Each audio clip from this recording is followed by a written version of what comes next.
ان ايه رأيكم بقى في القمر ده؟ حاجة كده تحفة جدا. الرقاق الطري بجد بطريقة حلوة جدا باللحمة بالخضار، بجد حكاية طعمه حكاية. بتمنى تجربوا الوصفة وتقولوا لي كده في الكومنتات اذا كانت الوصفة عجبتكم ولا لا. هستنى منكم لايك وشير وسبسكرايب للقناة عشان يوصلك كل جديد. تقدري تعمليه بالفراخ، تقدري تعمليه باللحمة، انت اللي متحكمة في حاجة زي كده. بتمنى ان الوصفة تكون عجبتكم، ويا رب تكون خفيفة على قلبكم يا رب العالمين، ويا رب كل الوصفات تكون خفيفة على قلبكم يا رب العالمين. السلام عليكم ورحمة الله وبركاته. اللهم صل وسلم وبارك على سيدنا محمد وعلى آله وصحبه أجمعين. ازيكم حبايبي، عاملين ايه؟ النهارده هنعمل مع بعض كده الرقاق الطري بطريقه حلوه جدا، اتمنى انها تعجبكم. بس اهم حاجه وقبل اي حاجه، اللي لسه مشتركش في القناه ينزل بسرعه يعمل لي لايك وشير وسبسكرايب للقناه عشان يوصل له كل جديد. ويلا بينا بسرعه كده نشوف ايه هي المكونات معانا. معانا كده نص كيلو لحمه مفرومه، فيها 5% كده من الدهن. ومعايا بصلايه كده انا مقطعاها. ومعايا الثوم البودر والبصل البودر والفلفل والملح، وطبعا اي توابل تانية حابه تضيفيها تمام مفيش اي مشكله. ومعايا نص مكعب مرقه ماجي. يلا بينا كده مع بعض نروح نشوف كده. احنا معانا كده الحله بتاعتنا حاطين فيها الماده الدهنيه، وهننزل عليها بالبصل بتاعنا.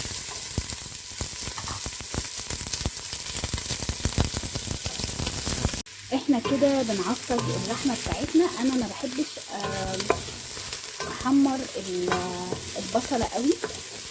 هي كده خدت اللون الذهبي اللي احنا عايزينه. طبعا احنا حاطين اي ماده دهنيه انتوا حابينها، الماده اللي انتوا عايزينها حطوها، سمنه، زبده، زيت، اي حاجه اللي انتوا حباها حطيه.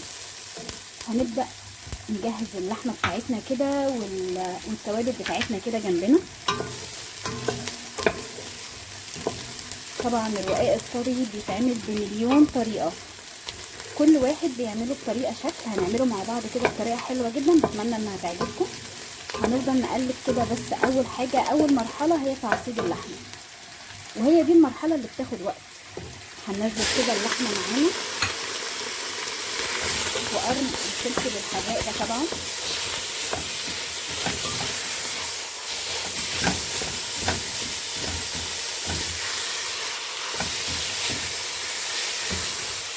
قرن الفلفل ده بقى بيديها طعم تاني خالص. وهنا كده يا حبايبي هنبدأ ننزل كده بالتوابل بتاعتنا، الملح والفلفل والثوم البودر والبصل البودر والمرقة. هنبدأ نقلب كده كل التوابل بتاعتنا كده مع بعض. بس اهم حاجة وقبل اي حاجة، يا ريت اللي لسه ما اشتركش في القناة ينزل بسرعة يعمل لي لايك وشير وسبسكرايب للقناة عشان يوصل كل جديد. وكده هنقلب كده كده كله كده، الحاجات كلها هنمكسها كده مع بعضها،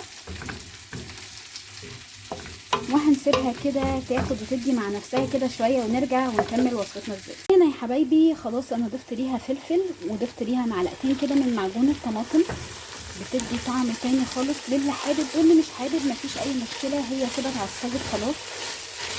طبعا قرن الفلفل لما بتخرطيه بيبقى احسن بكتير، بس انا مش عايزاه يبقى حراق جدا. طبعا انت لو حابه الحاجه سبايسي تمام مفيش اي مشكله. بس الصلصه دي كده بتدي للحمه معانا، بتديها طعم تاني خالص، والفلفل طبعا بيدي طعم تاني خالص. احنا كده خلاص هنسيبها بقى دقيقتين كده كل حاجه تاخد من بعضها كده على النار، ونبدا نكمل وصفتنا ازاي. اتمنى الوصفه تعجبكم، وتفتكروني في الكومنتات وتقولوا لي كده اذا كانت الوصفه عجبتكم ولا لا. واذا كان في وصفه تانية حابين ان احنا نعملها مع بعض، يا ريت تشاركونا وتقولوا لنا في الكومنتات. هستنى منكم لايك وشير وسبسكرايب للقناه عشان يوصلك كل جديد. خليكم معانا للاخر عشان نشوف شكل الوصفه بتاعتنا ازاي.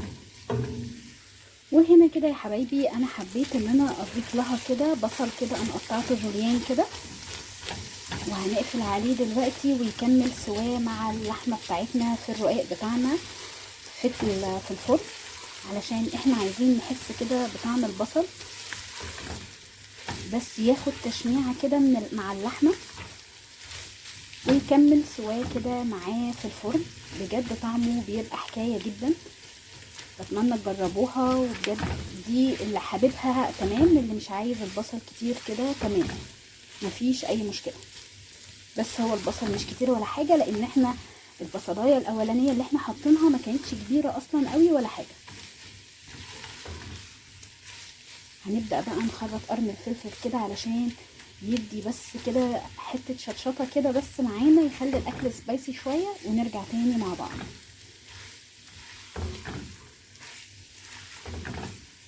هي كده تمام وزي الفل، والتوابل بتاعتها حلوة جدا. يلا بقى كده هنفضيها كده في طبق معانا، ونروح نكمل سواها في الفرن بتاعنا.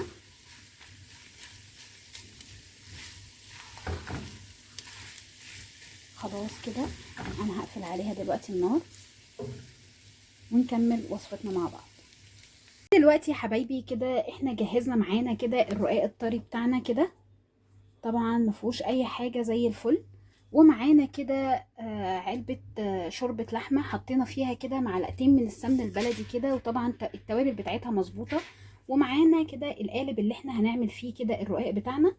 انا مدفيه الشوربه ودهنه كده القالب بتاعنا بالسمنه.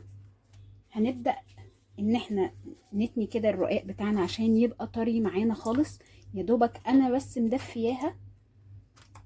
وهنبدا ان احنا نفرده كده في الصينيه بتاعتنا. ودلوقتي يا حبايبي كده احنا فرشنا كده رقين كده من الرقاق. بنبدا ننزل كده بالرقاق بالطري بتاعنا ده كده، ونفرده في الصينيه. طبعا انت حابه تحطي 3 رقات مفيش اي مشكله، 4 مفيش مشكله، حطي زي ما انت عايزه.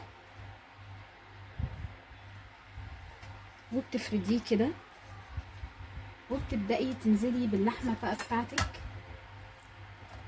طبعا اللحمة مش محتاجة اي اضافات تاني،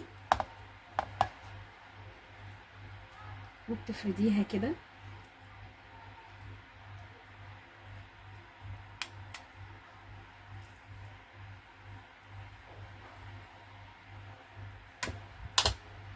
وهنبدأ ننزل بالجبنة الموتزاريلا بتاعتنا كده.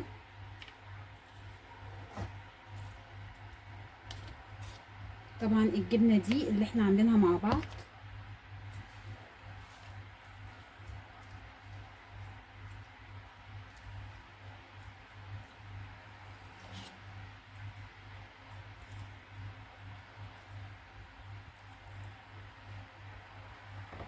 وهنبدأ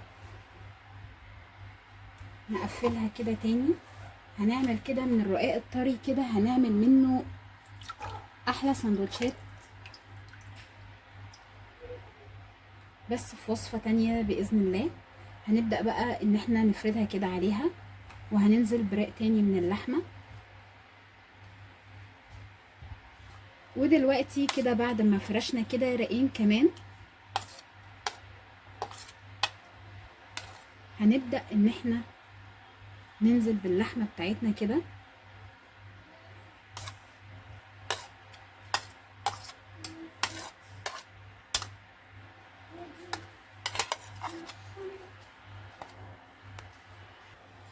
ودلوقتي يا حبايبي بعد ما فرشنا كده الرق التاني كده من اللحمة والجبنة، هنبدأ برضو نقفل بقى كده معانا القالب بتاعنا كده. هنبدأ ان احنا نغطي كده اللحمة بتاعتنا.